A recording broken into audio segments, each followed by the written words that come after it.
नमस्कार, लक्षवेधीमध्ये आपल्या सगळ्यांचं स्वागत। मी प्रसाद काथे।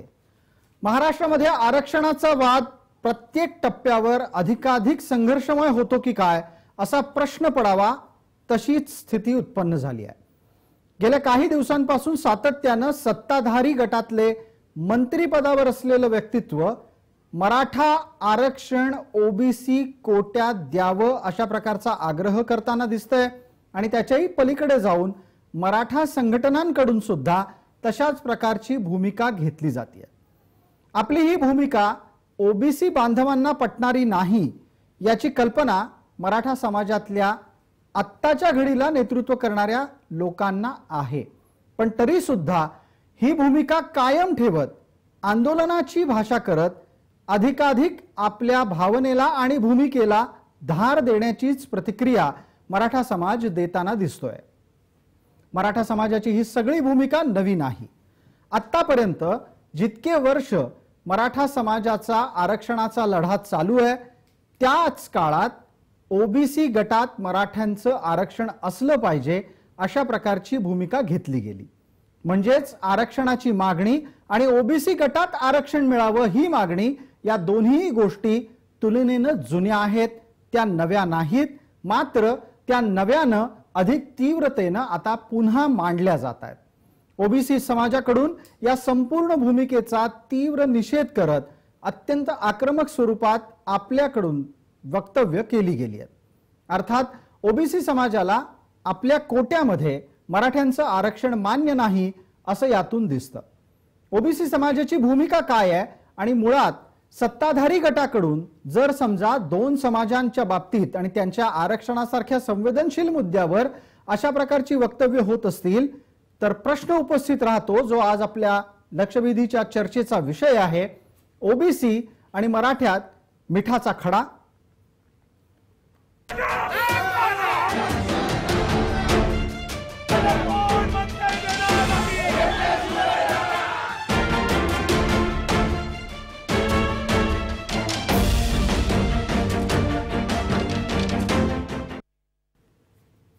या चर्चेत आपल्याबरोबर विविध मान्यवर सहभागी होत आहेत, त्यांचा परिचय मी आपल्याला करून देतो। आपल्या सोबत मराठा क्रांती ठोक मोर्चाचे आबासाहेब पाटील आहेत, राजेंद्र कोंढरे आहेत, त्याचबरोबर आपल्या सोबत ओबीसींचे प्रतिनिधी सुद्धा आहेत, संभाजी ब्रिगेडचेही प्रतिनिधी आहेत। त्या सर्व मान्यवरांचा आपल्याला परिचय करून देतो। सुरुवातीला विषयाची सुरुवात करण्यासाठी मी कोंढरे यांना संधी देईन। मला आपल्याला प्रश्न कोंढरेजी हाच विचारायचा आहे की ओबीसी समाजाचं आरक्षण ठरलेलं आहे, त्या आरक्षणाची चौकट आहे, त्या चौकटीला मराठा आरक्षण त्यात घुसवून धक्का लावायचा प्रयत्न होतोय का आणि ओबीसींचा विरोध तुम्ही मान्य का करायला तयार नाही?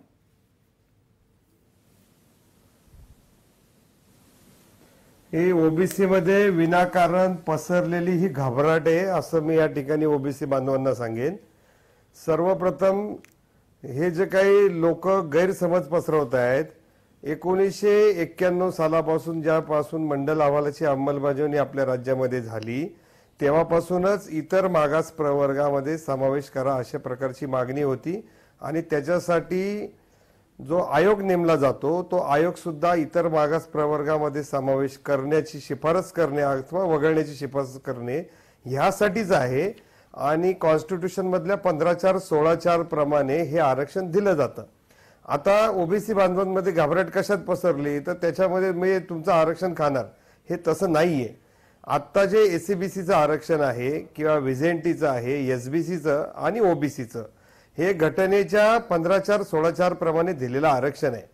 फक्त दोन फरक ह्याच्यामध्ये आहेत की ग्रामपंचायत आणि स्थानिक स्वराज्य संस्थांसाठी जे निवडणुकीचं 243 म्हणून जे कलम आहे ते एससीबीसीला ऍप्लिकेबल केलेलं नाही आणि 50% बाहेर महाराष्ट्रामध्ये दोन आरक्षण आहेत, एक एसबीसीचं आणि एससीबीसीचं आहे। आता फक्त एससीबीसीला स्थगिती आहे, परंतु राज्य मागासवर्ग आयोगाने केलेली शिफारस, राज्याच्या मंत्रिमंडळाने आणि विधिमंडळाने केलेली शिफारसीला दिलेली मान्यता, मुंबई उच्च न्यायालयाने त्याच्यावर केलेला शिक्कामोर्तब आणि सर्वोच्च न्यायालयामध्ये आता फक्त अंतरिम स्थगिती असताना आम्ही जी मागणी केली ती ओबीसी बांधवांनी नीट समजून घ्यावी एससीबीसी हाच खरा शब्द आहे, ओबीसी हा पडलेलं नाव आहे.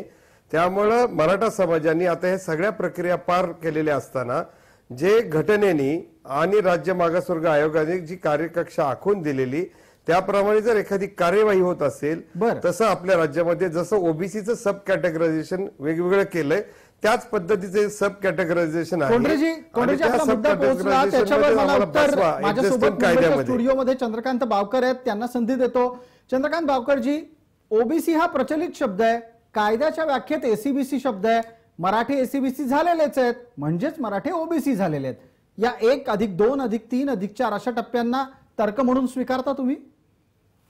नाही, आम्ही 1991 पासून ते म्हणाले की मंडल आयोग लागू झाला. 1994 मार्चला महाराष्ट्रामध्ये माननीय शरद पवार साहेब यांनी मंडल आयोग लागू केला आणि त्याच्यानंतर मराठा समाजाची जी मागणी आहे ती त्यांनी आग्रहानं मांडलेली आहे की आम्हाला आरक्षण मिळालं पाहिजे. आणि त्याचा अलीकडे जो म्हणजे त्यानं जो वेग पकडला गेलेला आहे तेव्हा थोडंसं मला वाटतंय की आरक्षणाची दिशा ही मराठा समाजाची भरकटते असं मला वाटतंय. या ठिकाणी कोंढरे साहेब म्हणाले की आयोगानं ज्या शिफारशी केलेल्या आहेत त्यानुसार राज्य शासनानं निर्णय घेतलेला आहे आणि कोर्टामध्ये देखील त्याच्यावर शिक्कामोर्तब झालेला आहे. माझं मुळातच असं आहे की गायकवाड कमिशन जे आहे हे राज्य मागासवर्ग आयोग मी समजत नाही, तो मराठा आयोग मी समजतो. कारण त्याच्यावरच्या ज्या नेमणुका आहेत ह्या जाणीवपूर्वक मराठा धार्जिण्या नेमणुका असल्यामुळे त्या समितीचा जो अहवाल आहे तो आम्हाला त्याच्यावर आक्षेप आहे. हा पहिली गोष्ट. बरोबर. हा अहवाल मगाशी जो तर्क कोंढरेंनी दिला त्याच्यावर उत्तर नाही सापडलं. एसीबीसी हा कायदेशीर शब्द आहे, मराठी एसीबीसी झाले म्हणजे मराठी ओबीसीचं आरक्षण मिळवायला प्राप्त झालेत, याचं उत्तर काय? नाही, तेच सांगतोय मी तुम्हाला. एसीबीसी म्हणजे socially and educationally backward class. आमच्या ओबीसी समाजाचं असं म्हणणं आहे, आमचंही म्हणणं असं आहे की मराठा समाज हा सामाजिकदृष्ट्या मागास ठरवू शकत नाही. आणि त्यांचं देखील पूर्वीपासून 2016 पासून जे त्यांचे मोर्चे निघाले तेव्हापासून त्यांची मागणी आहे की मराठा समाज गरीब आहे, मराठा समाज गरीब आहे आणि त्यांची गरिबी दूर करण्यासाठी आम्हाला आरक्षण हवं आहे असं त्यांनी म्हटलंय. आणि म्हणून त्याच्यासाठी सगळ्यात उत्तम मार्ग म्हणजे ईडब्ल्यूएसचं आरक्षण त्यांनी घ्यावं आणि सामाजिक मागासलेपणा हा जो आपल्या त्यांच्यावरचा जो डाग आहे तो त्यांनी इथं सहजपणे तो त्यांना पुसून काढता येऊ शकतो. समाजली मागासलेपण जे आहे ते थोडक्यात आपली भूमिका अशी दिसते की ओबीसीचं आरक्षण आता जे आहे त्यात मराठा समाजाचा समावेश होऊ नये. आबासाहेब पाटलांना एकदा आपण संधी देऊयात. आबासाहेब पाटील, ओबीसीच्या आरक्षणामध्ये मराठ्यांचा समावेश होऊ नये अशी भूमिका आहे आणि त्याच्या आधी कोंढरे असं म्हणतात की जी काही आरक्षणाच्या संदर्भातली भूमिका मराठा समाज मांडतोय त्यामुळे विनाकारण ओबीसींनी घाबरण्याचं कारण नाही.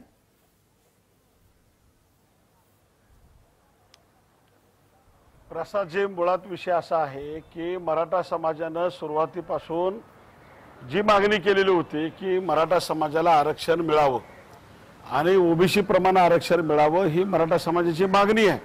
आणि त्याच्यानंतर पुन्हा ओबीसीतले काही लोक समोर आले, त्यांनी सांगितलं आम्हाला ओबीसीमध्ये मराठ्यांना घेऊ नका. पुन्हा मग मागच्या सरकारनं मराठ्यांना 27% ओबीसीचं आरक्षण सोडून एसीबीसीचं 13% आणि 12% आरक्षण दिलं होतं. आणि ह्याच्यामध्ये ह्या लोकांना कुठेही दुखायचं काही कारण नव्हतं. परंतु ह्या सगळ्या गोष्टी माहिती असताना सुद्धा काही ओबीसीच्या विशिष्ट समाजातले 4-5 समाजातले घटक समोर आले जे राजकारणात पुढारलेले आहेत आणि जे राजकारणामध्ये त्यांची सत्ता आहे. अशा लोकांनी इतर जे 361 समाजाला कधीच पुढे येऊ दिलं नाही आणि त्यांना पुन्हा असं वाटतं की पुन्हा जर मराठी ओबीसीमध्ये आले तर आम्हाला अडचण निर्माण होईल की काय. आणि ह्या संदर्भामध्ये ह्यांनी सुरुवातीपासून जी भूमिका घेतली की मराठा समाजाला ओबीसीमध्ये येऊन द्यायचं नाही. ठीक आहे, तुम्ही ओबीसीमध्ये येऊन दिलं नाही, परंतु स्वतंत्र एसीबीसी आरक्षण करून मिळाल्यानंतर, आरक्षण दिल्यानंतर ह्या सगळ्या लोकांनी राजकीय, सामाजिक आणि त्यांची पॉलिटिकल ताकद वापरून आज मराठा आरक्षणाला सुप्रीम कोर्टामध्ये विरोध केला, त्याच्यावर स्थगिती आणली आणि त्याला सर्वस्वी कारणीभूत हे तथाकथित काही नेते आहेत आणि ह्यांच्यावरती स्पष्टपणे आरोप आहे. आणि उद्या भविष्यामध्ये मराठा समाजाचं राज्य मागासवर्गीय आयोगाने शिफारस केलेली आहे. त्याच्यानंतर एसीबीसीच्या जे गोरगरीब मराठे आहेत, वंचित मराठे आहेत, त्यांच्या संदर्भामधला जो विषय होता हे मराठे उद्याचं ओबीसी मध्ये गेले तर ह्या सगळ्या गोष्टीला हे नेते जबाबदार असतील ओबीसीचे, कारण ह्यांनी विरोध केलेला आहे या आरक्षणाला. आणि आता आपला आक्षेप बाबासाहेब लक्षात येतो. जेडी तांडेल त्याला उत्तर देतील. घेतो मी आपला जेडी तांडेल तुम्हाला उत्तर देणार आहेत. आबासाहेब आपल्याला वेळेची मर्यादा आहे आज प्रत्येकाला, कारण बऱ्यापैकी ज्येष्ठांचं पॅनल आज आपल्या सोबत आहे. जेडी तांडेल याला उत्तर द्या की ओबीसी मधले काही महत्वाचे लोक समाजाला आत्ताच्या घडीला कन्फ्यूज करतात. चुकीचं आहे. नाही, हे चुकीचं आहे. ऍक्च्युली ओबीसी मधले जे लोक आहेत तर ते प्रॉपरली जात आहेत, कारण हे ओबीसी हा गरीब समाज आहे आणि ते म्हणतात काय 4-5 फक्त जे जाती आहेत त्याच फक्त हे करतात, तर तसं काही नाही. वास्तविक ओबीसी मधले प्रत्येक घटकाला वाटतं, परंतु मराठा समाज हा प्राबल्य सामर्थ्यवान असल्यामुळं त्यांच्या विरोधात बोलायला कोणी मागत नाही. मग त्याकरता आमच्या ज्या काही महत्वाचे लोक आहेत ते फक्त बोलत राहतात. आणि त्यांनी बोलल्यामुळं काय झालं की आम्हाला जे आरक्षण आहे, आमचं म्हणणं काय आहे की आम्हाला तुटपुंज आरक्षण आहे, आमच्या समाजाला फक्त 27% तुटपुंज आरक्षण आहे, तर तेवढं आम्हाला ठेवा. बाकी तुम्हाला त्यांना ईडब्ल्यूएस मध्ये त्यांना जेव्हा 12% 13% आरक्षण दिलं होतं, म्हणजे ते ओबीसीच्या वरती होतं, ओबीसीच्या व्यतिरिक्त होतं, तेव्हा आम्ही त्यांना एवढा विरोध नाही केला. परंतु जेव्हा आणि आम्ही सुरुवातीला म्हणालो होतो की 15-4-16 नुसार तुम्ही मागासले ठरत नाहीत, परंतु नाही पण मग ह्याच्यातून तोडगा काय निघणार आहे? कारण तुम्ही दोघंही आपापल्या भूमिका ताटपणे मांडताना आणि मुळात तांडेलजी एक प्रश्न आपल्यासाठी पण आहे की आत्ताच्या घडीला तुम्हाला असं वाटतं का की ओबीसीमध्ये मराठ्यांच्या आरक्षणाचा मुद्दा हा काढण्याचीच गरज नव्हती? नाही, ह्याच्यामध्ये तुम्ही म्हणाल त्याप्रमाणे तोडगा एक आम्ही चांगला तोडगा सुचवू शकतो. या मराठा समाजाचे 2 जे राजे आहेत, उदयनराजे आणि संभाजीराजे, दोन्ही खासदार आहेत आणि दोन्ही बीजेपीचे खासदार आहेत. तर बीजेपीचे खासदार असल्यामुळे बीजेपीच्या खासदारांची संसदेमध्ये मेजॉरिटी चांगली आहे, तर त्यांनी नरेंद्र मोदी साहेबांना भेटून ओबीसी जे आरक्षण आहे म्हणजे SC ST ओबीसी 50% आणि ईडब्ल्यूएस जे 10%, त्या व्यतिरिक्त 40% उरतात, त्या 40%पैकी त्यांनी पंतप्रधानांना एक सांगून ते घ्यावं. ते घेतलं तर कुणाला ना मराठ्यांना काही चुकीचं होईल. जेडी तांडेलजी, आरक्षण हे म्हणजे काय असं सुंठवड्यासारखं वाटता येत नाही ना. आपण अशी अपेक्षा कशी करू शकतो? आधीच मुळात आरक्षण 50% पेक्षा जास्त नकोचा कोर्टात खटला चाललाय, त्यात पुन्हा तुम्ही असं म्हणता उरलेल्या 40% मधलं आरक्षण द्या. काहीतरी लॉजिकल तर्कसदृश्य मागणी पाहिजे. ऍक्च्युअली आरक्षण हे 3च कोट्यात मिळू शकतं, एक तर SC ST किंवा ओबीसी. आता धड ते SC नाहीत, ST नाहीत आणि ओबीसी मध्ये येत नाहीत. कोण येत नाही ते म्हणजे कोण? मराठा समाज. अच्छा, कारण मराठा समाज हा मागासलेला नाहीच आहे. जर गायकवाड आयोगाने मॅच फिक्सिंग सारखं जे गायकवाड आयोग साहेबांनी जे केलं ते वास्तविक त्यांनी जे केलं, जे निर्णय दिलेला आहे तो निर्णय वास्तविक विधानसभेच्या पटलावर ओपन व्हायला पाहिजे होता आणि सगळ्या आमदारांना माहिती, त्यावर चर्चा व्हायला पाहिजे होती. असं काहीच झालं नाही. मराठा समाज याच्यामध्ये येत नाही. मराठा समाजाचं सर्वेक्षण चुकीचं आहे. म्हणजे तुम्ही कोर्टावरती ज्या राज्य मागासवर्गीय आयोगावरती तुम्ही शंका उपस्थित करताय. तांडेल साहेब, तुम्ही मागासवर्गीय आयोगावरती शंका उपस्थित केलेली आहे. हे तुमच्यावरती कायदेशीर त्याच्यावरती कारवाई होऊ शकते. तुम्ही कोर्टाच्या निर्णयावरती ऑब्जेक्शन घेतलेलं आहे. याचा सगळ्यात महत्त्वाचा मुद्दा देतो विकास पासलकरांचा मुद्दा. आता विकास पासलकरांचा मुद्दा ऐकायचा आहे. आबासाहेब एक मिनिट. जर हा आयोग ओपन झाला, सगळ्या आमदारांनी जे चर्चा केली आणि ते जर त्रिस्तर ठरवलं, आम्हाला काहीच हरकत नव्हती. परंतु ते ठरवलं नाही आणि ते जर पटलावर ओपन झाला असता तर आम्ही त्याला हायकोर्टात चॅलेंज केलं असतं. नाही, तांडेल साहेब, ते ज्या वेळेला तो विषय समोर आला त्या वेळेला होती तुम्ही लक्षात घ्या. राज्यापासून ब्राह्मणांच्या पासून गुजराती मारवाड्यांना सुद्धा आरक्षण दिलेलं आहे. एक मिनिट आबासाहेब थांबा जरा, मी एक प्रश्न विचारला. आबासाहेब एकच मिनिट, मला जेडी तांडेलांना प्रश्न विचारायचा आहे की तांडेल साहेब, तुम्ही असं म्हणता की अहवाल सदनामध्ये मांडायला हवा होता, अहवाल सदनामध्ये मांडून त्याची चर्चा व्हायला हवी होती. माझा प्रश्न तुम्हाला असा आहे, तो मांडला गेला त्यावेळेला सदनात असलेले ओबीसी नेते काय करत होते? मांडला गेलेला नाही, त्याच्यावर तो मांडलेला गेलेला नाही का ते? बरं, याच्यामध्ये ऍक्शन टेकन रिपोर्ट तिथं मांडला गेला. ऍक्शन टेकन रिपोर्टवर सुद्धा कुठला ओबीसी नेता बोलण्याचं ऐकायला? ओबीसी नेता नाही. एक मिनिट, याच्यामध्ये काय सांगतो की तो ऍक्शन टेकन रिपोर्ट मांडला गेला आणि त्याच्यानंतर ओबीसी नेत्यांना कुठल्याही नेत्यांना बोलू दिलं नाही. अक्षरशः बोलू दिलं नाही. अशा प्रकारचं संसदीय कामकाज कसं चालू शकतं? विकास पासलकर आपण बोला. ओबीसी नेत्यांना बोलूच दिलं नाही सदनामध्ये. विकासजी, ओबीसी नेत्यांना बोलू दिलं नाही म्हणून तथ्य समोर आलं नाही, हा तर्क पटतो? विकासजी, हे लक्षात घ्या. तांडेल हे अतिशय चुकीच्या पद्धतीने ते ओबीसी नेत्यांना बोलू दिलं नाही. अहो, आज सभागृहामध्ये साध्या प्रश्नांवरती कुठलाही प्रश्न आला, एमपीएससीच्या परीक्षा पुढे ढकलल्या किंवा आत्ताचा काही विषय आला, महावितरणचा विषय आला, तर ओबीसी नेते इथं वडेट्टीवार स्वतः मुलाखतीला एक समाजाचे घटक म्हणून येतात. आम्ही त्यांचा कधी एक समाज घटक म्हणून आलं कायम स्वीकारलं. मंत्री म्हणून आम्ही त्यांच्या बरोबर वाद घातला, समाजाला न्याय मिळण्यासाठी प्रयत्न केला. आणि आम्ही इथं हे सभागृह, ह्या महाराष्ट्र राज्याची परंपरा, संपूर्ण देशामध्ये ह्या सभागृहाची परंपरा राखली जाते. इथले मिनिट्स ऑफ सगळ्या देशामध्ये चालतात. अशी काय इथं लोकशाही, अशा पद्धतीची हुकुमशाही नाहीये या महाराष्ट्रामध्ये. सर्वांना बोलून दिलं जातं. आणि तांडेल आणि मगाशी मी बावकर यांना सांगू इच्छितो की तुम्ही अशा पद्धतीने आरोप करताय. अहो, ओबीसी आणि एससीबीसी मध्ये या समाजाला 15/4, 16/4 नुसार ज्यावेळेस आरक्षणाच्या मध्ये बसवलं जातं त्यावेळेस त्याचं सामाजिक आणि शैक्षणिक मागासलेपण हे सिद्ध होण्यासाठी आता काय नवीन या ठिकाणी फ्रेम तयार करायची गरज नाहीये. कारण या राज्यामध्ये विदर्भासारख्या ठिकाणी पश्चिम महाराष्ट्राचे जे लोक आहेत, मराठा समाज, त्याचे नातेवाईक तिथं आहेत, ते तिथं कुणबीचा लाभ घेत आहेत. उत्तर महाराष्ट्रामध्ये जे काही लोक आहेत ते तिथं कुणबीचा लाभ घेत आहेत, ते तिथं आरक्षणामध्ये आहेत. ओबीसी आरक्षित घटक आहेत ते. आणि मग पश्चिम महाराष्ट्र आणि मराठवाडा, एक मिनिट बोलू द्या मला. आणि ज्या वेळेस आमचं सर्वेक्षण होतं, ज्या वेळेस सभागृहामध्ये हे मांडलं जातं, त्यानंतर उच्च न्यायालयामध्ये हा मुद्दा वैध ठरतो. मराठा आरक्षण हे या ठिकाणी एससीबीसी मध्ये लागू होतं, वैध ठरतं. आणि आज हे मागासवर्गीय आयोग याला अशा पद्धतीने आपल्यासाठी संभाजी ब्रिगेड आज नाही पण गेल्या अनेक वर्षांपासून ही भूमिका मांडतीये की ओबीसी मध्ये अशा प्रकारे आरक्षण मराठ्यांना दिलं गेलं पाहिजे. माझा प्रश्न आपल्याला हा आहे, जर समजा थोड्या वेळापूर्वी आपल्यासोबत असलेले ओबीसी नेते काय बोलतात ते आपण ऐकलं. त्यांचं म्हणणं आहे सामाजिक दृष्ट्या मराठा समाज मागास नाही, ही ओबीसी समाजाची ठाम भूमिका आहे. मग तुम्ही गेली 25 वर्ष कशाच्या आधारावर ओबीसी मध्ये आरक्षण मागताय?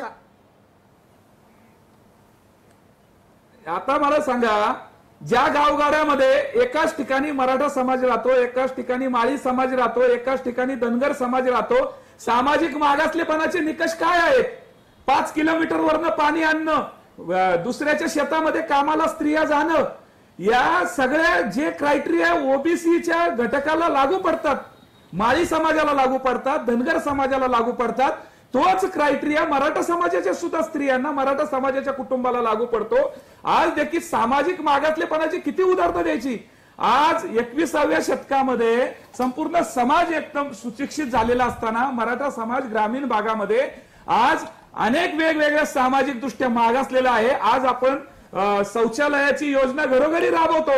आज मराठा समाजाच्या ग्रामीण जीवन तुम्ही जाऊन पहा, खरोखर घरोघरी शौचालय आहेत का? या सगळ्या परिस्थितीचा सामाजिक मागासलेपणाचे अजून किती दाखले द्यायचे? बावकरजी सामाजिक मागासलेपणाचे उत्तर देणार आहेत. विकासजी ऐका, विकासजी, या समाजाच्या मागासलेपणाचा कालानुरूप होत गेलेला बदल हा आरक्षणासाठी शैक्षणिक मागासलेपण, ठीक आहे, मराठा समाजाने, आपण त्याचं उत्तर घेऊयात. बावकरजी उत्तर देत आहेत. प्रश्न त्यांच्यासाठी असा आहे की मराठा समाजाचं इतक्या कालानुरूप राहिलेलं सामाजिक मागासलेपण हे आरक्षण मिळवण्यासाठी पात्र समजायचं का? असं आहे की सामाजिक मागासलेपणाच्या बाबतीमध्ये जर बोलायचं झालं तर एखादी जात दुसऱ्याला कमी लेखते किंवा एखाद्याला आपली जात सांगायला अभिमान वाटतो, एखाद्याला अपमान वाटतो. या ठिकाणी मराठा समाजाला कोणत्याही प्रकारे स्वतःची जात सांगायला कसल्याही प्रकारे अपमान वाटत नाही किंवा उलट स्वाभिमान वाटतो. अशा प्रकारची ही जात आहे. तुम्ही 5 किलोमीटरवरच्या पाण्याचा जर हा प्रश्न हे केला तर एक लक्षात घ्या की त्या गावामध्ये राहणारा जो माणूस आहे तो ब्राह्मण जरी असला आणि पाण्याची किल्लत असेल तर तो 5 किलोमीटरवरून काय 6 किलोमीटर 10 किलोमीटरवरून आणू शकतो. मी एक सांगतो. गायकवाड आयोगाच्या अहवालावर नॅशनल कमिशन फॉर बॅकवर्ड क्लासेसचे सदस्य सचिव PS कृष्णन यांनी एक जे वक्तव्य केलेलं आहे ते मी आपल्या निदर्शनास आणून देतो की मराठा समाजाला ज्या निकषावर आणि ज्या मेथॉडॉलॉजीनं सामाजिकदृष्ट्या मागास ठरवलं गेलेलं आहे, तर असं जर म्हणायचं झालं तर ब्राह्मण समाजाला नव्हे कोणत्याही समाजाला मागास ठरवता येऊ शकतो असं त्यांचं वाक्य आहे, त्यांचं अशा प्रकारचं स्टेटमेंट आहे. आणि मराठा समाजाला सामाजिक जाणं त्यासाठीची प्रक्रिया ही तुमच्या लेखी संशयाच्या घेऱ्यात आहे. सामाजिक दृष्ट्या मराठा समाज हा मागास नाही, आम्ही गरीब आहे. गरीब हा सगळ्या समाजामध्ये आहे. तुलनेनं मराठा समाजामध्ये ओबीसी प्रमाणे गरिबी असू शकते आणि गरिबीवरचा उपाय हा संविधानानंही दिलेला आहे आणि अलीकडच्या 10% EWS आरक्षणानंही दिलेला आहे. चंद्रकांत बावकर आपल्या सोबत भूमिका मांडत होते. यानंतरचा माझा पुढचा प्रश्न कोंढरेंना असेल. राजेंद्र कोंढरे, गरिबी हे आरक्षणाच्या साठीचं महत्वाचं हत्यार ठरू शकत नाही. गरिबी आहे म्हणून आरक्षण द्या, गरिबी निर्मूलनासाठी आरक्षण वापरता येणार नाही हा तर्क दिला जातोय. सामाजिक मागासले पण तपासायचं कसं आणि आतापर्यंत या आधारे मराठ्यांची मागणी ही न्याय्य का ठरते? बघा, आता चांगला प्रश्न तुम्ही विचारला.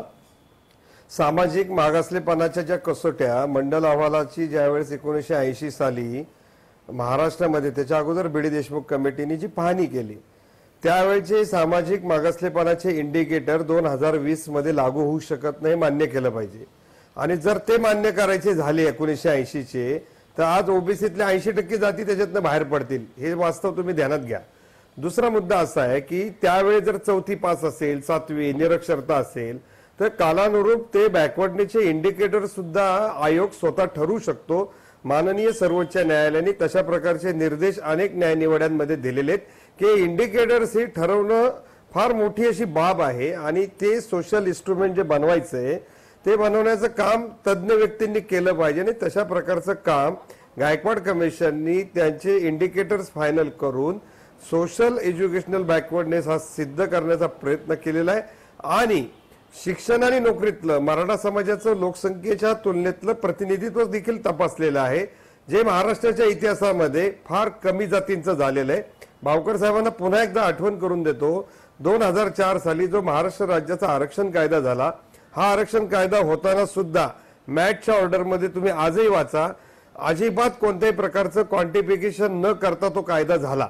आज आम्ही अनेक गोष्टी तुम्हाला आरक्षणातल्या त्रुटीतल्या दाखवू देऊ शकतो, परंतु त्या चर्चेला कुठं पुढे न्यायचं त्यापेक्षा मराठा आरक्षणाच्या बाबतीमध्ये ओबीसी समाजाने निवेदन देऊन जर आम्हाला सहमती दिली, तर्कांच्या आधारे आपण आरक्षण मागता आहात, तशाच प्रकारचे तर्क जर लावले गेले तर उद्या ब्राह्मणांनाही आरक्षण देण्याची वेळ येईल. मुळात आपल्याकडची आरक्षण व्यवस्था ही आपल्याकडच्या धर्मातल्या चातुर्वर्ण्याला लक्षात ठेवून निर्माण झालेली आहे. चातुर्वर्ण्यातच मग आपण बदल करायचे आहेत का? कोंढरेजी, आपण यावर आधी बोला, त्यानंतर मी बावकरांनाही बोलायची संधी देणार आहे. बघा, चातुर्वर्ण व्यवस्थेमध्ये पहिले ब्राह्मण आहेत, नंतर क्षत्रिय आहेत, नंतर शूद्र आहेत आणि मध्ये त्याच्या आधी व्यापारी समाज आहे. मग आता ह्या सगळ्या चातुर्वर्ण व्यवस्थेमध्ये जर एकच इंडिकेटर घेऊन आरक्षणाची अंमलबजावणी करायची झाली, बघा मी जबाबदारीने बोलतो, तर फार कमी जाती, आज ओबीसी हा समाज आहे की हा स्पृश्य आहे आणि आदिवासी समाज असेल किंवा SC ST मधल्या अनेक जाती आणि जमाती ह्या अस्पृश्य होत्या, लक्षात घ्या. तो अस्पृश्यतेचा कलंक गावगाड्यामधल्या ओबीसी समाजाला लागलेला नाही, त्यामुळे त्याचे जे इंडिकेटर SC ST चे आहेत ते तसेच्या तसे तुम्ही ओबीसीला ऍप्लिकेबल करू शकत नाही. त्यामुळे ओबीसीच्या बाबतीमध्ये विदर्भातला मराठा जर ओबीसीच्या आधिपत्याखाली येतो, धुळे नंदुरबारचा येतो, मग पश्चिम महाराष्ट्रातला काही होऊ शकत नाही. ठीक आहे, वेगवेगळ्या इंडिकेटर ठिकाणी मराठा समाजातला एक घटक ओबीसीचं प्रमाणपत्र मिळवू शकतो, तोच मराठा समाजातला एक घटक पश्चिम महाराष्ट्रात तशा प्रकारच्या लाभापासून वंचित राहतो. नाही, सरसकट मराठा समाजाला आरक्षण देता येणार नाही हे बापट कमिशनने शिफारस केलेली आहे.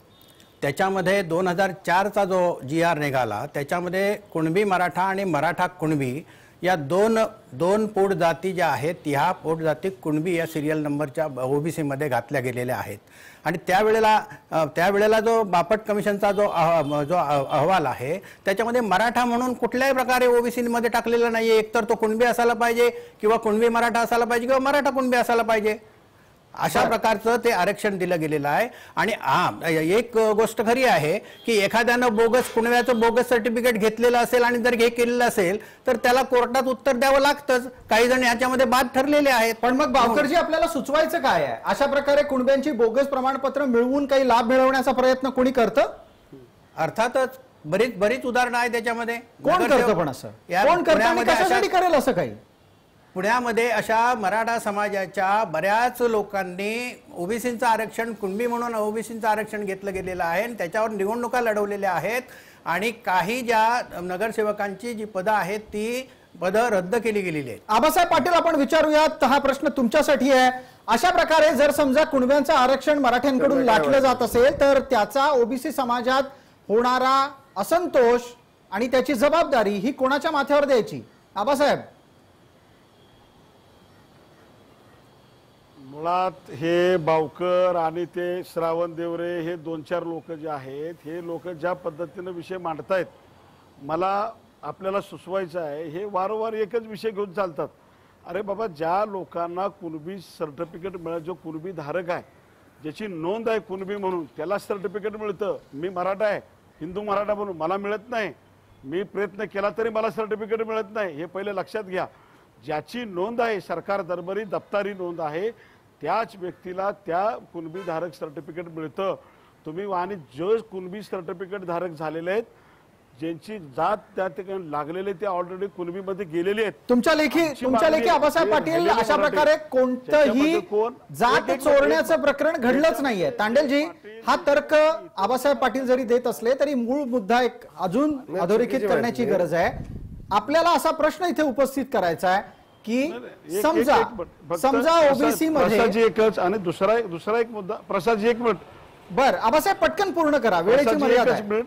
जे दुसऱ्या बावकरांनी सांगितलं, सर्व मराठा समाजाला आरक्षण, आम्ही सगळ्या मराठ्याला आरक्षण मागितलेलं नाही.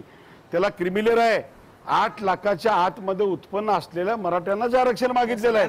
सरसकट तुम्ही जे सांगता मराठा समाजाला आरक्षण पाहिजे, सगळ्यांना कोणी मागितलंय? आणि देताना सुद्धा सरकारनं 8 लाखाचं क्रिमिनल लावूनच आरक्षण दिलेलं आहे. आबासाहेब पाटील त्याचं उत्तर ऐकलं असेल. चंद्रकांत पाटील बोलतात हळू आवाजात, पण त्यांचा मुद्दा अधिक स्पष्टपणे त्यांनी मांडला. आबासाहेब, चंद्रकांत म्हणाले की क्रिमिनल सगळ्यांनाच लागू आहे, सगळ्या ओबीसींना लागू आहे. मग यात कौतुक ते काय, असा त्यांचा बोलण्याचा मुद्दा आहे. ओबीसी प्रवर्ग आहे, ओबीसी कुठली जात नाही.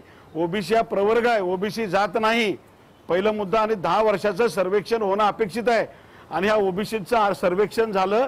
आज हे 54% म्हणून सांगतात की 27% आम्ही आहोत.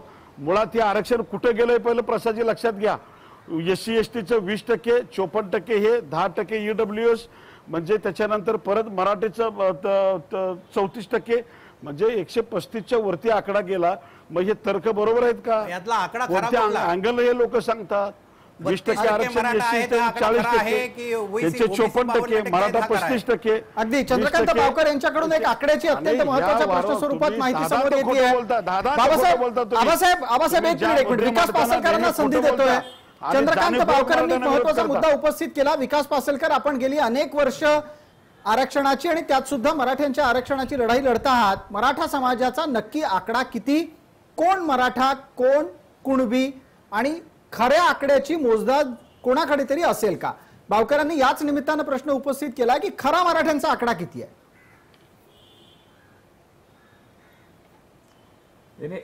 संपूर्ण महाराष्ट्राचा एकूण विचार करता मराठा समाज 30 ते 35%, 11 कोटी समाजामध्ये 30-35% मराठा समाजाचं प्रमाण आहे. आता या सगळ्याचा विचार करता आम्ही बावकर साहेबांना मी हे सांगू इच्छितो की अनेक वर्षाचा हा लढा आहे. ज्या EWSच्या संदर्भामध्ये तुम्ही आम्हाला तिथं घालू आधी तिथं पोहोचवण्याचा प्रयत्न करताय, ज्याची कुठेही रस्त्यावरती कुणी आलेलं नाहीये, ज्यांनी कुठे आंदोलनं केलेली नाहीयेत, आणि ह्या SC-BCच्या आरक्षणाच्या माध्यमातून मराठा समाजाला ओबीसी स्टेटस प्राप्त व्हावं, ओबीसीच्या कोट्याला आरक्षणाला धक्का न लागावा, अशी आमच्या संपूर्ण समाजाची मागणी असताना मराठा सेवा संघ आणि संभाजी ब्रिगेडची आमची 25 वर्षाची मागणी आहे की ओबीसी मध्ये आम्हाला समावेश करा. कारण त्या माध्यमातून आम्हाला देशाच्या केंद्र सरकारमधील संधी, राज्य सरकारमधील सेवेमधील संधी, शिक्षणामध्ये संधी मिळावी, आमच्या समाजातील मुलांना. ठीक आहे, आता हे पण सामाजिक पासलकरजी मागासलेपद या सगळ्या निकषामध्ये अगदी मी आम्ही संख्येच्याच बसतो. प्रश्नावर येत होतो. पासलकरजी खरी मराठ्यांची संख्या कुठे नोंदवलेली आहे? मला 35% सांगताय, त्याचं उत्तर नाही मिळालं. अहो खरी मराठ्यांची संख्या म्हणजे तुम्ही जनगणना करा ना, आमचं काहीच म्हणणं नाहीये. जनगणनेला आम्ही विरोध केलेलाच त्याच्यासाठी नाहीये. पहिला आग्रह करायला पाहिजे तुम्ही होता. लोकसंख्येची जनगणना जर साहेब, केली, त्याच्यासाठी पहिला आग्रह धरायला पाहिजे होता. अहो, काय एकदा हे लक्षात पाहिजे. घ्या. आर्थिक सामाजिक शैक्षणिक स्थिती एकदा निश्चित झाली ना की मग कुणाला आरक्षण द्यायचं कुणाला नाही आरक्षण सोपं जाईल आयोगाला. अहो तुम्ही लाभार्थी आहेत ना. आणि 35% तुम्ही जी लोकसंख्या म्हणताय ती 35% लोकसंख्या ही निव्वळ मराठ्यांची आहे, मराठा कुणबींची आहे. कुणबी मराठी आणि कुणबी हे सगळे एकत्रपणे आहे की फक्त मराठा म्हणून समाज आहे त्याची 35% आहे. ठीक आहे, बावकरांच्या मुद्द्याच्या बरोबरच जेडी तांडेलांना एक बोलायची संधी. माझा प्रश्न जेडी तांडेल यांच्यासाठी आहे. विकासजी एकच मिनिट, मला जेडी तांडेल यांना एक प्रश्न विचारायचा आहे. मराठा कुणबी, कुणबी मराठा आणि मराठा अशा तिघांची एकत्रित मोठ बांधून त्यांना महाराष्ट्रात मराठा समाज म्हणून मोजदाद करायची यापूर्वीची कधी मागणी होती का, आणि ती ओबीसी समाजाला मान्य आहे का? जेव्हा राणे समिती स्थापन झाली तर राणे साहेबांनी काय केलं, राणे साहेबांनी मराठ्यांची संख्या वाढवायची म्हणून मराठा समाज काउंट करताना मराठा कुणबी, कुणबी मराठा, मराठा वायंदेशी अशा 3-4 प्रकारच्या जे जाती आहेत त्यांना काउंट केलं. वास्तविक पाहता कुणबी मराठा, मराठा कुणबी ते बाकी सगळे ओबीसी मध्ये आहेत. फक्त मराठा समाज जो आहे, जो सुधारित समाज आहे, तर तो समाज या तर्काच्या आधारे खऱ्या मराठ्यांची संख्या महाराष्ट्रात किती? 10-12% असेल, त्याच्यावरती नसेल. मग 10-12% जर खरा मराठा असेल तर त्यांना किती टक्के आरक्षण मिळालं? 4-5% आरक्षण मिळायला पाहिजे. आबासाहेब पाटील फक्त 4-5% आरक्षण भागणार आहे का? आरक्षण आबासाहेब पाटील फक्त 4-5% आरक्षण, ते पण आर्थिक प्रसादजी यांना फक्त ह्या ओबीसी नेत्यांना एकच प्रश्न मी विचारतो की तुम्ही आरक्षणाचे लाभ घेत असताना, तुमचे सगळ्या लाभ सवलती अबाधित असताना, तुम्ही इतर ज्या समाजाला आरक्षण मागतायत, मिळवायचं आहे, त्या ज्यांना मिळालेलं आहे त्यांना विरोध करायचं कारण काय? की त्या बावकरांच्या आरक्षणामध्ये आम्ही मागतोय का, तांडेलांच्या आरक्षणामध्ये आम्ही मागतोय का, त्याच्यामध्ये ह्यांच्या आरक्षणातलं कमी करायचं सांगतोय? तुमचं ऑलरेडी तुमच्याकडे आरक्षण आहे, मग तुमचा विरोध का? त्याचा विरोध एकच करण्याचं कारण, हे जे राजकीय पक्षातले जे मोठे मंत्री आहेत, जे घराणे आहेत त्यांचे, ह्यांना ह्यांचं अस्तित्व टिकवायचं आहे आणि ह्याच्यामुळेच ह्या सगळ्या नेत्यांना पुढे घालून मराठा समाजाला आरक्षण मिळवू द्यायचं नाही, हा एकच अजेंडा आहे, यांना काही नाही. तुमच्या मुद्द्याला तांडेल उत्तर देत आहेत, पण तत्पूर्वी आबासाहेब तुम्ही या प्रश्नाला उत्तर नाही दिलं. आता थोड्या वेळापूर्वी तांडेलांनी दावा केला की खऱ्या मराठ्यांची संख्या 10-12%, 4-5% आरक्षण आणि ते सुद्धा आर्थिक निकषावर द्यायला हवं. तांडेलांचा हा मुद्दा तुम्हाला पटतोय का आबासाहेब? नाही, तांडेलांच्या ह्या मुद्द्याला काही अर्थ राहत नाही. ते असं म्हणतात की 10% मराठा समाज महाराष्ट्रामध्ये आहे आणि 5% त्यांना आरक्षण द्यावं. ह्या मुद्दा तांडेलांनी स्वतः अभ्यास करावा, त्याची माहिती घेऊनच मग मीडियावरती बोलावं, एवढी विनंती आहे त्यांना. बरं ठीक आहे, तांडेल आपला मुद्दा यापेक्षा वेगळा असेल तर, अन्यथा माझ्याकडून आपल्यासाठी एक वेगळा प्रश्न आहे. नाही, याच्यामध्ये जे मी आता म्हणालोय की बाबा जे मराठा समाजाची लोकसंख्या आहे, आता वास्तविक पहिली जनगणना झाली पाहिजे. जनगणना झाल्यानंतरच आपण काय करू, सगळं ठरवता येईल की तुमची लोकसंख्या किती आणि किती आहे किती नाही ते. तुमचा विरोध का ते सांगा. आमचा विरोध म्हणजे आम्हाला जे तुटपुंज आरक्षण मिळतंय ते पहिलं सांगा. नाही, आम्हाला जे ओबीसी समाजाला तुटपुंज आरक्षण 27% मिळतंय, त्या आरक्षणामध्ये मागताय ना, त्या आरक्षणामध्ये मागणी केली म्हणून आमचा विरोध आहे. पण तांडेलजी, आपलं आरक्षण ओबीसी समाजाचं तुटपुंज असेल तर तुमचं आरक्षण किती टक्के वाढवायचं आहे? आमचं आरक्षण 27%. मग तसं असेल आरक्षणावरती तुमचं नाही, याच्यामध्ये जर समजा याच्यामध्ये आमच्या 27% आरक्षण धक्का लावायचं असेल आणि 50% जर लिमिट क्रॉस करायचं असेल त्यांना सुद्धा अधिकार आहे. तर आम्ही म्हणतो 52% ओबीसी आहेत. 1931 पासून 52% लोकसंख्या सिद्ध झालेली आहे. 52% ओबीसी आहेत, 52% आम्हाला आरक्षण द्या, बाकी तुम्ही काही करा. राजेंद्र कोंढरेंसाठी हा प्रश्न आहे. राजेंद्र कोंढरे, 52% ओबीसी आहेत, हा आकड्याचा दावा कुणी मान्य करायचा आणि कुठल्या निकषावर घ्यायचा? जनगणनेनुसार झालेला आहे. राजेंद्र कोंढरे आपल्यासाठी आपल्यासोबत उत्तर देतील की मराठ्यांची नाही, माफ करा, ओबीसींची 52% संख्येची दावेदारी मान्य करायची का? सांगतो तुम्हाला, हे काय फार लपलेली गोष्ट नाहीये. 2011 साली जी जनगणना झाली, त्या बाबतीमधलं एक हँडबुक गव्हर्नमेंट ऑफ इंडियाने ते पब्लिश केलेले आणि आता ते वेबसाईटवर उपलब्ध आहे. त्या वेबसाईटमध्ये महाराष्ट्रामधल्या ओबीसी जे पॉप्युलेशन आहे त्याची लोकसंख्या 32.7 दिलेली आहे. हे गव्हर्नमेंट ऑफ इंडियाने दिलेली, लक्षात घ्या. ही राजेंद्र कोंडरे आणि मराठा समाजाने दिलेली नाही. आता याच्यापुढे तुम्हाला इंटरेस्टिंग गोष्ट सांगतो. जीवन रेड्डी नावाचा एक फॉर्म्युला आहे की आरक्षणाचा प्रवर्गाला टक्केवारी कशी लावायची. तर एखाद्या ओबीसी प्रवर्गाचं शिक्षण आणि नोकरीतलं प्रतिनिधित्व जर 20% असेल तर त्याचा शॉर्टफॉल कितीचा येतो, तर 32.7 मधून 20 वजा केले तर 12.7 एवढं रिझर्वेशन मिळायला पाहिजे. आता तो जर फॉर्म्युला लावायचा झाला 32.7 प्रमाणे तर आता राज्यामध्ये ओबीसींना 32% आरक्षण आहे. आणि महाराष्ट्र शासनाच्या वेबसाईटवर 2015चा कर्मचारी कोष असं सांगतो की ओबीसीचं 41.7 एवढं प्रतिनिधित्व आता राज्य शासनाच्या सेवेमध्ये आहे रिझर्व्ह कॅटेगरीमध्ये. त्याशिवाय खुल्या प्रवर्गामधलं जर काउंटिंग घेतलं तर ते जवळपास 56 ते 57% आसपास जातं. म्हणजे जे आरक्षण 16% अभिप्रेत होतं ते ऑलरेडी 56% ऑक्युपाय केलं गेलेलं आहे. ही गोष्ट वारंवार लपवली जाते.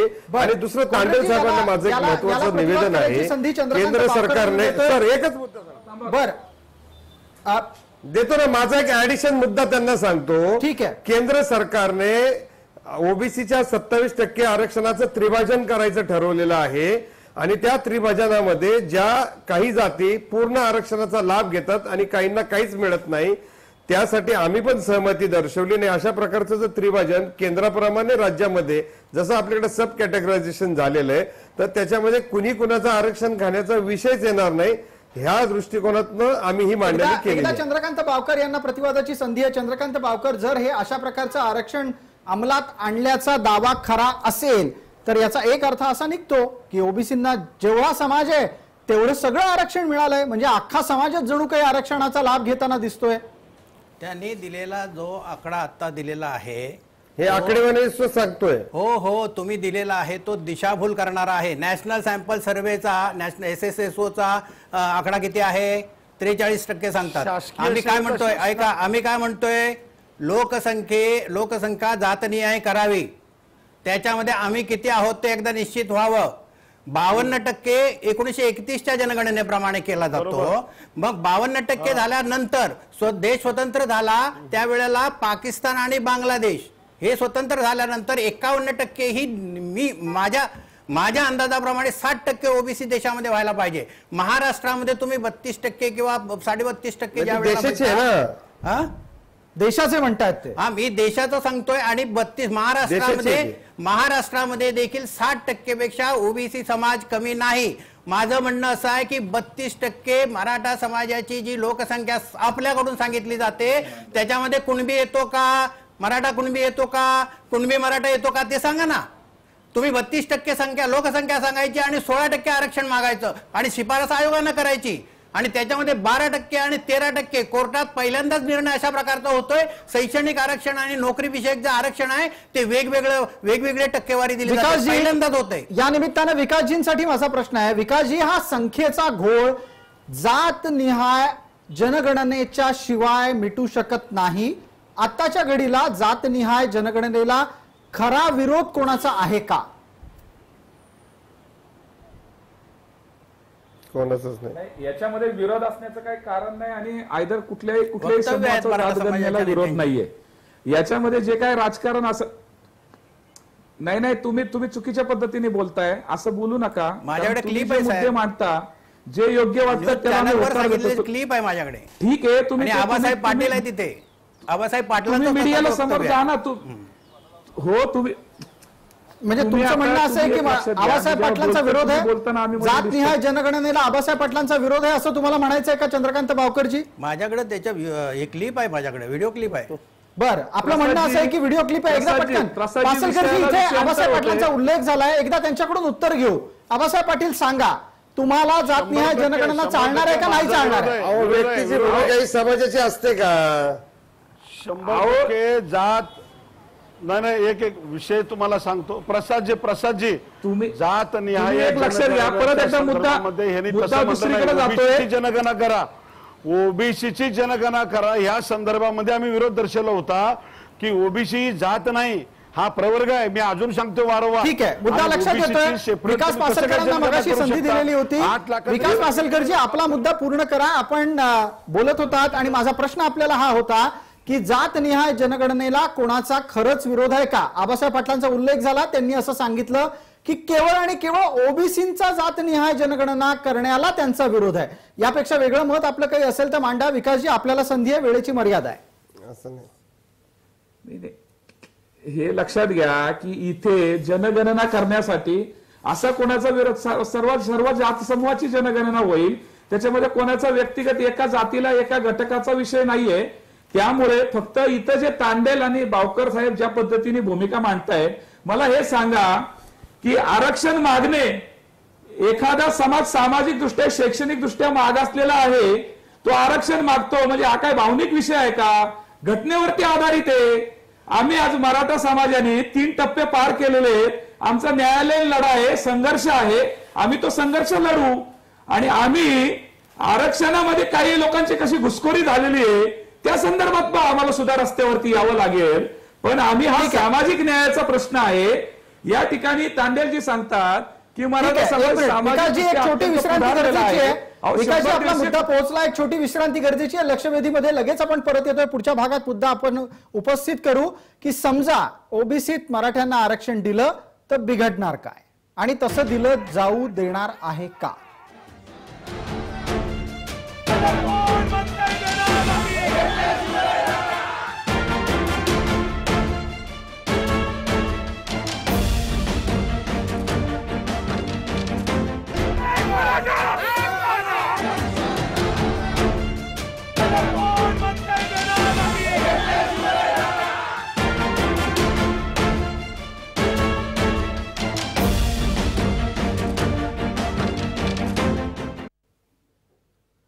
नमस्कार. लक्षवेधीच्या दुसऱ्या भागात आपलं स्वागत. आपण थेट जातोय जेडी तांडेल यांच्याकडे. जेडी तांडेल आपल्यासोबत मुंबईच्या स्टुडिओमध्ये आहेत. तांडेल साहेब, जर समजा मराठ्यांना ओबीसी गटात आरक्षण दिलं तर काय फरक पडेल? महाराष्ट्रात काय बदलेल? तुम्ही नक्की काय कराल? वास्तविक पाहता मराठा समाज हा, मी मगाशीच म्हणालोय की हा सर्व सामर्थ्यवान आहे. त्यांच्याकडं जे सोर्सेस आहेत महाराष्ट्राचे, म्हणजे जवळजवळ साखर कारखाने, 60% साखर कारखाने मराठा समाजाकडे आहेत, 60% उद्योगधंदे मराठा समाजाकडे आहेत, 65% जमिनी महाराष्ट्राच्या मराठा समाजाकडे आहेत, 60% कोऑपरेटिव्ह सोसायटी मराठा समाजाकडे आहे. मग एवढा छोटा समाज असून त्यांच्याकडे एवढे सोर्सेस असून सुद्धा काही लोक त्यातले गरीब आहेत. आम्ही असं म्हणत नाही की मराठा समाज गरीबी नाही, पण त्यांचा तर्क तर हाच आहे की ते गरीब मराठ्यांसाठी आरक्षण मागतायत. गरीब मराठ्यांची गरिबी दूर करण्याकरता त्यांना फॅसिलिटी द्या ना, त्यांना शैक्षणिक सुविधा दिल्यात, त्यांना सगळ्या सुविधा दिल्यात ना, त्यांना म्हणजे नोकरी धंद्यासाठी 10 लाखाचं कर्ज दिलंय. आम्हीच बदल 100% महसूल आमचा घेतला जातो. नाही म्हणजे हे सगळ्या सोयी सरकारने केलेल्या आहेत. आता नाही केलं असं नाही, चालतं ना सगळं. तुम्हाला ते चालतं, आरक्षण नको द्यायला. मराठ्यांचं सगळं महसूल पाहिजे, जमिनी पाहिजे. मागील त्या ठिकाणी तुम्ही प्रकल्प आमच्या जमिनीवर करणार, सुप्रीम तुम्ही सगळं जमिनी आमच्या घेणार, महसूल आम्ही भरायचं, सगळं ते तुम्हाला चालतंय. त्यावेळेस सिद्ध करा. आता मागासले पण सिद्ध करू शकणार नसल्यामुळे स्टे आला ना. पण ठीक आहे, जेडी तांडेल, मूळ मुद्दा एक याच्यातून आणखीन सुटला.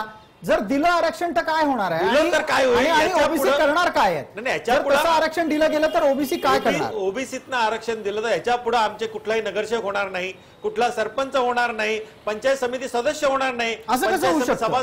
कारण याला एक तार्किक उत्तर द्या. असं कसं होऊ शकतं? मराठी ओबीसी झाल्यावर ओबीसी खऱ्या ओबीसी संधी मारली जाईल. आबासाहेब एक मिनिट जरा थांबा. आबासाहेब एक मिनिट. माझा प्रश्न जेडी तांडेलांना असा आहे की जर समजा मराठी ओबीसीमध्ये आले तर खऱ्या ओबीसींना कुठलाच सामाजिक अधिकार मिळणार नाही, हा तर्क कशाच्या आधारे? सामाजिक सोडा, राजकीय सुद्धा जे आहेत ना, जे आता आमचे लोक मंडळ आयोगामुळे सरपंच बनायला लागलेत, सभापती बनायला लागलेत, शहराचे महापौर बनायला लागलेत, ते सगळे मराठा समाज खाऊन टाकेल. बरं, याच्यावर पटकन उत्तर घेऊयात, वेळेची मर्यादा आहे. आबासाहेब पाटील बोला, 30 सेकंद आहेत. मला नंतर विकास पासलकरांना बोलता करायचंय. याच्यामध्ये सगळ्यात महत्वाचं जे ओबीसीचे नेते म्हणून समोर आलेले आहेत त्या नेत्यांना माझा एक प्रश्न आहे की ज्या ओबीसीचं 27% आरक्षणामध्ये पुढारलेल्या 4-5 समाजालाच प्रतिनिधित्व मिळतं, बाकीच्यांना का मिळत नाही? आपल्याकडे आकडेवारी आहे का? तुम्ही करणार आहेत का? आपल्याकडे आकडेवारी आहे का? विभागवार त्यांना प्रत्येकाचं आरक्षण देणार आहेत का? जे फुगीर आरक्षण तुम्ही आकडेवारी काढा ना, शासनाची आकडेवारी काढा, जिसकी जितनी संख्या भारी उसकी अपनी भागीदारी. आज त्याच्यामध्ये ठराविक अधिकारी कोणाचे आहेत, शासकीय सेवेत नोकऱ्या कोणाकडे आहेत, शासकीय उपेक्षित मराठाच नाही, तुमच्या ओबीसी मधल्या काही असे घटक आहेत त्यांना आरक्षणाचा लाभच होत नाही, त्याच्याबद्दल बोला. आबासाहेब तुमच्याकडून मुद्द्याचं उत्तर नाही आलं. त्याच्यासोबत आम्ही आबासाहेब मुद्द्याचं उत्तर नाही आलं. विकास पासलकरांना एक संधी देतोय. विकास पासलकरजी, ओबीसी समाजाची ही भीती मिटवण्याच्या साठी आपण काय करणार? ओबीसींना अशी भीती वाटते की मराठे जर ओबीसी मध्ये घुसले तर ओबीसी आरक्षणातून बाहेर जातील, हद्दपार होतील.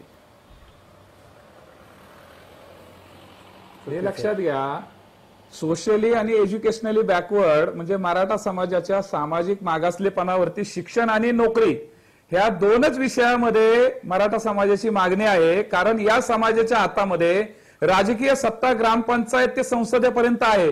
परंतु मग जर आमच्या हातामध्ये सर्व सत्ता आहे म्हणून समाजाचे प्रश्न सुटले का? तर नाही सुटलेले. आणि हे सगळे प्रश्न सुटायचे असतील तर त्या कुटुंबाच्या विकासजी फार बरं झालं मी बोलू शकतो, मला काही प्रॉब्लेम नाही. कोणीतरी हो अहो पण 100% हे लक्षात घ्या, तसं नसतं.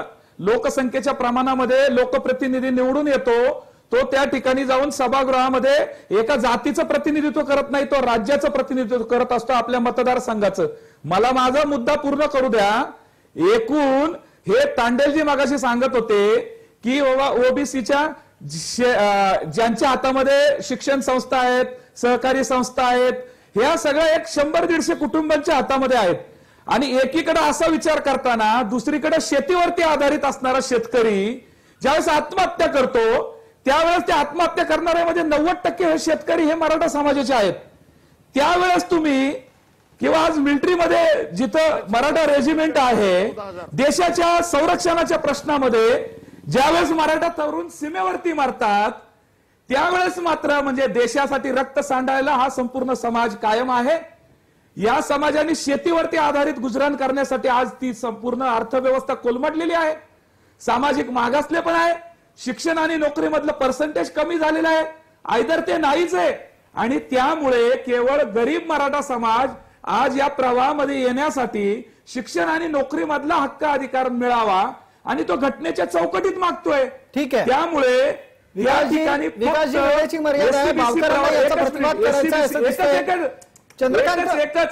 एक सेकंद पटकन कृपया लवकर बोला. एक सेकंद. त्यामुळे एसीबीसी मध्ये शिक्षण आणि नोकरीची संधी मिळाली तर राजकीय संधी इथे कुणालाच गरज नाहीये. राजकीय संधीसाठी हा करोडोचे लोक रस्त्यावरती उतरलेले नाहीयेत. हे सामाजिक भावना कधीतरी समजून घ्या. तुम्ही ओबीसी घटक आमचे घटक आहात, आम्ही मोठ्या भावाची भूमिका पार पाडतो, तुम्हाला सर्वांना एकत्र ठेवतो. महाराष्ट्रामध्ये मोठ्या भावाची भूमिका घेत असताना तुमच्या ताटामधलं आम्ही ओढून घेणार नाहीये. आमची प्रामाणिक भूमिका आहे, आम्ही कायम सांगितलेली. आपण मोठ्या भावाच्या मुख्यमंत्री एकत्र स्वर्गीय विलासराव केलं. चंद्रकांत बावकर, मोठ्या भावाची भूमिका तुम्हाला पटते का आणि मोठ्या भावानी सांगितलेलं ऐकायचंय की नाही? पहिली गोष्ट की सामाजिक मागासलेपणा मराठा समाजाचा जो आहे तो आम्हाला मान्य नाही. आम्हाला मान्य नाही. आयोगानं जो सिद्ध केलेला आहे त्याच्यावर देखील PS कृष्णनचं मी मगाशी सांगितलं उदाहरण, त्या निकषावर ज्या आर्थिक निकषांना त्यांनी जास्त गुण दिलेले आहेत आणि आर्थिक निकषाला जास्त गुण दिलेले असल्यामुळे मराठा समाजाला मागास ठरवलं गेलेलं आहे. माझं म्हणणं मराठा समाज गरीब आहे, कुणाचंही दुमत नाही आहे. त्याच्यासाठी आपण मुद्द्याला सोडून नका. माझी विनंती आहे, ज्या पद्धतीने विकास पासलकरांनी सांगितलं की मराठे मोठ्या भावाच्या भूमिकेत आहेत. एसीबीसी म्हणजे कोण? ओबीसी आहे. ओबीसीना पण आता मराठ्यांनी पण तांत्रिक दृष्ट्या एसीबीसीची पात्रता मान्य केली आहे ना? हो, मान्य केलेली आहे. म्हणून तर आमचा जो विरोध आहे तो तिथे आहे की एसीबीसी 50% वरच्या आरक्षणाच्या बाबतीमध्ये त्यांचं ज्या वेळेला त्यांची भूमिका होती त्यावेळेला आम्ही कुठल्या प्रकारचा जास्त तीव्र विरोध केलेला नाही आहे. आणि आता ते ओबीसी मध्ये आम्हाला आरक्षण पाहिजे म्हणतात. याचाच अर्थ त्यांना शैक्षणिक पाहिजे, नोकरी विषयक पाहिजे आणि राजकीय आरक्षण पाहिजे. याच्यामध्ये एक प्रश्न मी आपल्याला विकास पासलकरांनी राजकीय आरक्षण नको इतकी भूमिका घेतली. एक प्रश्न याच्या ठिकाणी आहे की प्रवीण दादा गायकवाड यांनी जी सूचना केली, जो मार्ग सांगितला तो तुम्हाला मान्य आहे किंवा नाही ही एक गोष्ट. दुसरी गोष्ट अशी की बावकर माननीय साहेब, पुरुषोत्तम तुमची खेडेकर तुमचं जे साहेब बोलणं वक्तव्य यांनी अत्यंत देखील चुकीचं वक्तव्य आहे. पुरुषोत्तम खेडेकर साहेब देखील एकाच प्रसार माध्यमावर मुलाखत देताना सांगितलं की 19% आम्हाला 5% वेगळं काढून द्या, आम्ही ते मान्य करू, अशा प्रकारे म्हटलेलं आहे. मग प्रवीण दादा गायकवाड आणि पुरुषोत्तमजी खेडेकर साहेब या दोघांमधली कुणाची भूमिका तुम्हाला योग्य वाटते? विकास की दोन्ही पासलकर उत्तर अयोग्य देतील त्या वाटतात? मुद्द्यावर. विकास पासलकर, मराठांचं आरक्षण किती असावं, कोणाला किती मिळावं, याबाबत मराठा नेतृत्वामध्ये एक वाक्यता का दिसत नाही?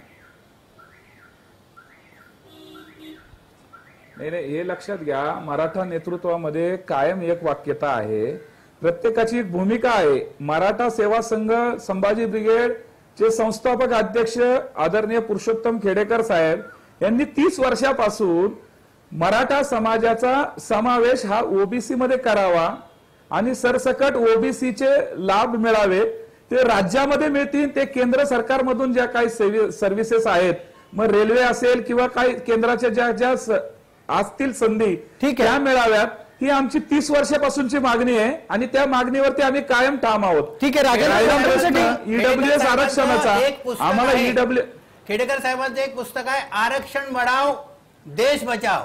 आरक्षण वाढवण्याच्या बाबतीमध्ये जर ती बरोबर आहे ना, आम्ही तेच सांगितलं ना, वरती जाणार असेल तर आमचं काही हरकत नाही. आमची ठीक आहे, आरक्षण वाढवण्याच्या मुद्द्याला आता स्पर्श नाही करायचा, वेळेची मर्यादा.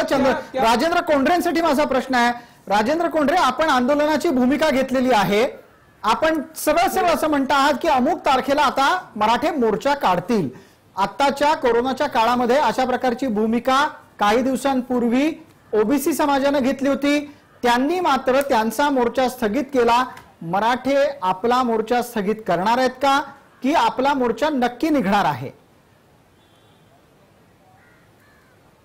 बघा, 2-3 विषय तुम्ही नीट समजून घ्या. आमची जी बैठक झाली त्या बैठकीमध्ये सर्वोच्च न्यायालयाच्या स्थगिती आदेश येण्यापूर्वीच्या ज्या निवड प्रक्रिया पूर्ण झालेल्या होत्या त्याच्या नियुक्त्या कोरोना काळामध्ये सरकारने दिल्या नाही, त्याचा फटका त्या विद्यार्थ्यांना बसला आणि आज महावितरणमध्ये नियुक्ती देण्याचा कार्यक्रम मराठा विद्यार्थ्यांना वगळून सुरू आहे. तो आमचा प्रमुख पहिला मुद्दा होता.